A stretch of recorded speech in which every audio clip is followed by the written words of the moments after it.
Assalamualaikum warahmatullahi wabarakatuh. Selamat pagi anak-anak. Semoga kalian semua dalam keadaan sehat selalu dan diberi kemudahan oleh Allah dalam mengikuti pembelajaran virtual ini. Oke, pada video kali ini saya akan membahas materi tentang substansi hak dan kewajiban warga negara dalam Pancasila.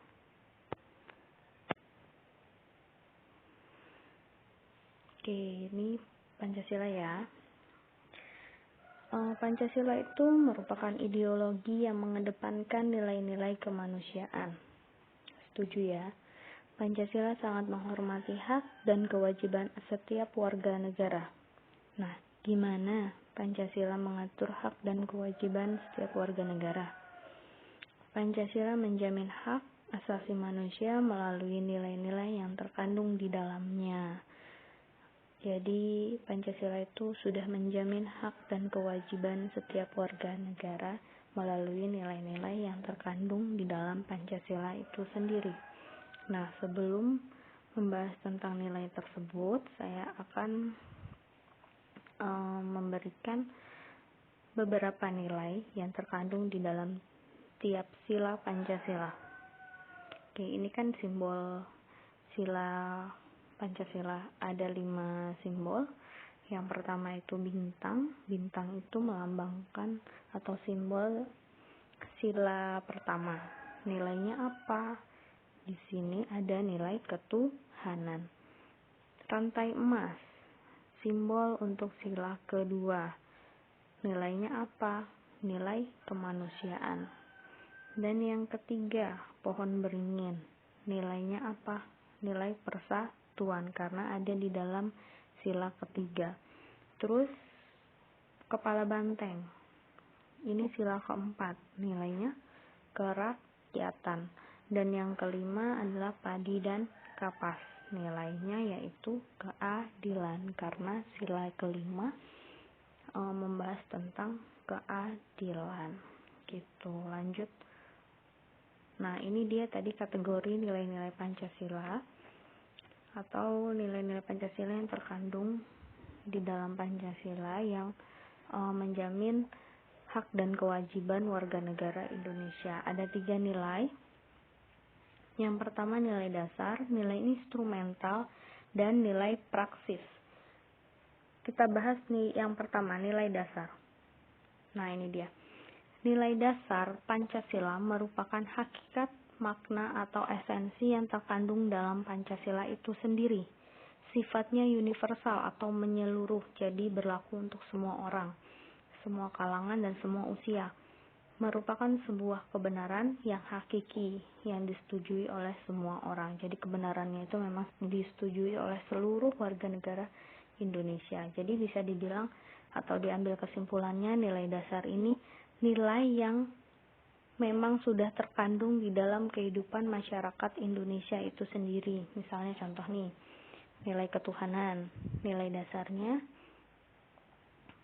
kita berhak untuk beribadah atau diwajibkan untuk menghormati agama orang lain. Nah, itu kan sebelum dibuat Pancasila, nilai ketuhanan tersebut kan memang sudah ada di dalam kehidupan masyarakat Indonesia gitu. Jadi nilai dasar itu memang nilai yang sudah ada di dalam kehidupan sehari-hari masyarakat Indonesia. Lanjut, contohnya nih nilai dasar. Tuh, sila pertama, nilai dasarnya berhak untuk melaksanakan ibadah dan kewajibannya untuk menghormati perbedaan agama. Sila yang kedua, memiliki jiwa kemanusiaan dan mengakui harkat dan martabat setiap manusia. Yang sila ketiga, rela berkorban dan menempatkan kepentingan bangsa dan negara di atas kepentingan pribadi atau golongan. Sila keempat, bermasyarakat yang demokratis. Kenapa? Karena Indonesia ini negara demokrasi. Jadi masyarakatnya harus menjunjung tinggi demokrasi serta menghargai hak setiap warga negara. Sila yang kelima, mengutamakan keadilan, jadi menyeimbangkan antara hak dan kewajiban warga negara itu sendiri. Gitu, balik lagi ya, kita bahas nilai instrumental. Apa sih nilai instrumental? Ini jawabannya. Merupakan penjabaran dari nilai-nilai dasar yang terkandung dalam Pancasila. Perwujudan nilai instrumental pada umumnya berbentuk ketentuan-ketentuan konstitusional, mulai dari Undang-Undang Dasar sampai dengan peraturan daerah. Jadi kalau diambil kesimpulannya atau pengertian yang simpel, nilai instrumental itu adalah penjabaran dari nilai-nilai dasar yang berbentuk peraturan. Jadi kalau peraturan yang mengatur tentang hak dan kewajiban warga negara itu berarti nilai instrumental. Gitu. Ini contohnya. 1. Kemerdekaan memeluk agama. Ini diatur dalam pasal 29 ayat 1 dan 2 Undang-Undang Dasar Negara Republik Indonesia tahun 1945. Terus yang kedua, hak atas pekerjaan dan penghidupan yang layak bagi kemanusiaan. Pasal 27 ayat 2. Yang ketiga, hak dan kewajiban bela negara. Pasal 27 ayat 3. Ini semua peraturan ini ada di dalam Undang-Undang Dasar Negara Republik Indonesia tahun 1945. Gitu ya.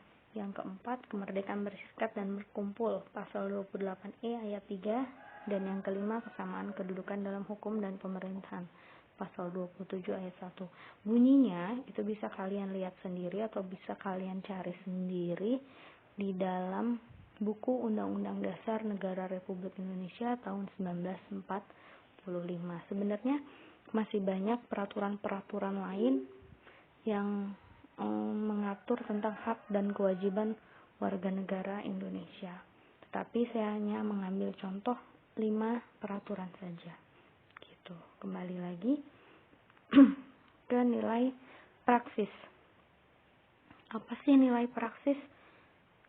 Nih, merupakan realisasi dari ketentuan-ketentuan yang termuat dalam peraturan perundang-undangan yang terwujud dalam sikap dan tindakan sehari-hari. Jadi nilai praksis itu sikapnya. Gimana sih sikapnya warga negara Indonesia dalam menyikapi hak dan kewajibannya? Begitu. Contohnya, pada sila pertama, ketuhanan yang Maha Esa, haknya apa?